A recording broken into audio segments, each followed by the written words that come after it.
Jim, were you just saying they're redoing the song to Megyn Kelly's Dreaming of a White Christmas? No, not really. Come on. Welcome back. Malcolm Out Loud is on the phone with us. MalcolmOutLoud.tv is the website. He is a news and political commentator of the more or less conservative persuasion and host of the TV show Malcolm Out Loud. Malcolm, welcome back to the program. How you doing, Tom? I am fine, thank you. And by the way, Merry Christmas. Well, Merry Christmas to you. What's this? I understand you're all you got your panties in a wad here about the war on Christmas.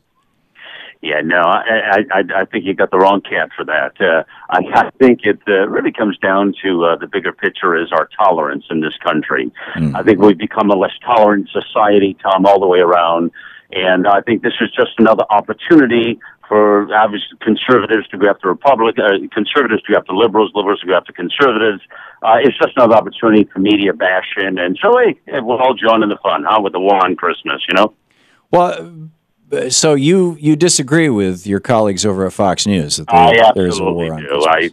It's all fun and cheap. That's correct. I caught you off guard, buddy.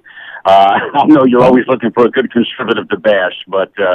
Or to debate. I mean, I was hoping to actually have a conversation about the topic, and maybe we still can.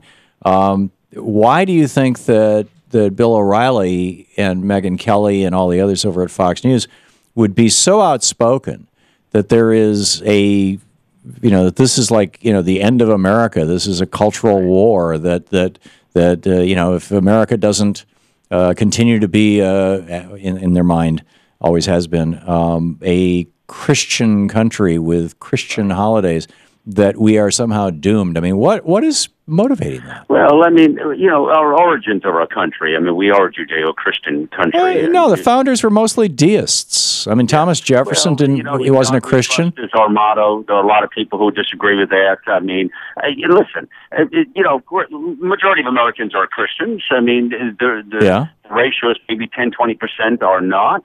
But I think it's about acceptance, Tom. I think it's about, if somebody says to me, Happy Martin Luther King Day or Happy Kwanzaa or whatever it is, I take that it's just fine. I would answer the back, same to you. I mean, what's wrong with accepting each other's differences? I think that's what unites our country, Tom. And too many people, again, I think it's just something that we can rag on and say, but there are examples of that. Well, let me just. This is the press release that you sent out, which came out from MediaProductions.tv, says guest opportunity. Malcolm Out Loud, national commentator. There is a war raging in America, and it is for the very soul of the country. In the crosshairs of atheists is the Christmas holiday itself. Through efforts from atheist organizations, nativity scenes, Christmas trees, and depictions of baby Jesus are no longer acceptable at courthouses or other government buildings in America. Malcolm Out Loud is a true, no-holds-barred commentator. The soul and future of America lies in the balance of this war on Christmas. Are you repudiating your own press release? Not at all. Not at all. You just read the way you read into it. That's all, man. No, I read word for word what it says in your press release. Yeah.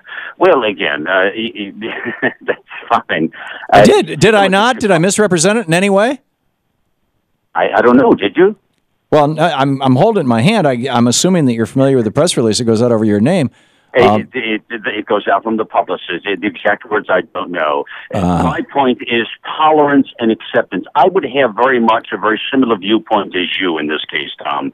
I would think that we need to be more acceptance as people and as a country, and I don't think there's anything wrong with putting a nativity scene up or putting a Christmas tree up, saying Merry Christmas. You go to the store, some clerk may be more comfortable with saying Happy Holiday. Well, how do you feel about your tax dollars being used whatsoever? How do you feel about your tax dollars being used to put up a flying spaghetti monster in the State House in Wisconsin?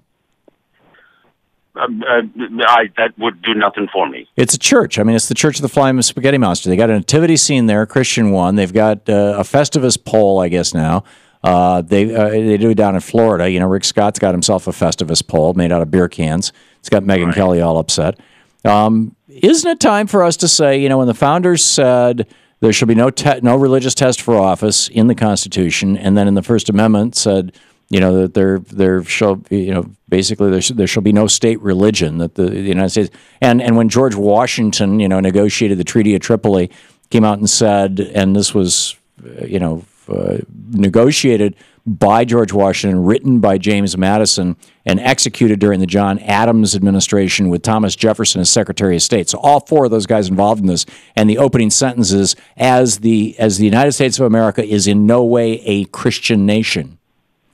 Isn't it time to say, the founders would not have allowed this? James Madison, the fourth president of the United States, his first veto as president, and he's quite proud of it. You can easily Google this. His first veto as president was vetoing a bill that gave money to churches in Washington, D.C. to run the poorhouse that George Washington had established. The government had been funding the poorhouse, had been paying for health care, for food, and for lodging, and for clothing for poor people in Washington, D.C. during the George Washington administration, the John Adams administration, and the 2 years of the Thomas Jefferson administration. And then Madison comes along, and they want to start running it through the church. And he said, no, we will not give federal money to the church, period. Okay. And Madison was the only one of those guys who actually proclaimed himself to be a Christian. But twice Congress has voted on the fact that "In God We Trust" is our official motto. Why is that? Because it was the 1950s, and you had Joe McCarthy running around with his crazy rhetoric about the godless communists and trying to get us, and we were trying to distinguish ourselves from the godless Soviet Union that was officially atheistic. But that's you why. went back to the origins of our country. Our country was not founded in 1950. But that still makes it relevant today as much as the beginning of our country. I mean, I was founded in 1951. But, Take a look at Chicago. Let me bring this point up with you. Take a look at Chicago right now, the Daily Plaza Hotel display. There are a lot of talk about that red neon sign, the A there, for atheism, right? But that's private property. I don't care what happens on private property. I do care what happens on property that is being paid for with my tax dollars. Well, listen. My point is wasn't the tax dollars. And so you're saying what you're saying is that property is paid for with our tax dollars. If you want to put a religious symbol up there, whether it's a Church of the Flying Spaghetti Monster or whether it's a creche, that's fine with you. And I don't get why any conservative would say that. Barry Goldwater wouldn't have said that. Well, let me say this to you, Tom. We celebrate Christmas as a federal holiday in this country. Christmas is the birth of Jesus Christ.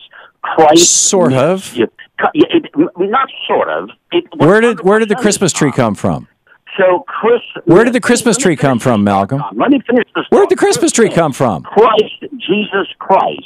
That is the birth of Jesus Christ. Now, the Christmas tree came from the pagan ritual where on the shortest day of the year, the priest would go up to the tallest mountain and light in Germany and light the tallest tree that he could find and to reignite the sun. That's where the Christmas tree came from. Tom, this is a pagan holiday. Are you a believer or a non-believer? It's the solstice. It doesn't matter whether I believe or don't believe. The fact of the matter is that Christmas is not a strictly Christian holiday. You've got pagans who are celebrating the solstice. You've got Jews who are celebrating Hanukkah, more or less in that same neighborhood of time, although this year it was a little earlier. You've got Christians who are celebrating the birth of Jesus Christ, which by the way, seems to have happened in March. What they want to celebrate and be who they want to be, and whatever that but not on my taxpayer dime. What's that? But not on my taxpayer dime. Well, you'll have to get over it, pal, because if people agree, and they're going to put these symbols up, so be. Listen. So you're in favor of the tyranny of the majority. More tax, Tom. Let me talk a minute. You talk too much over me.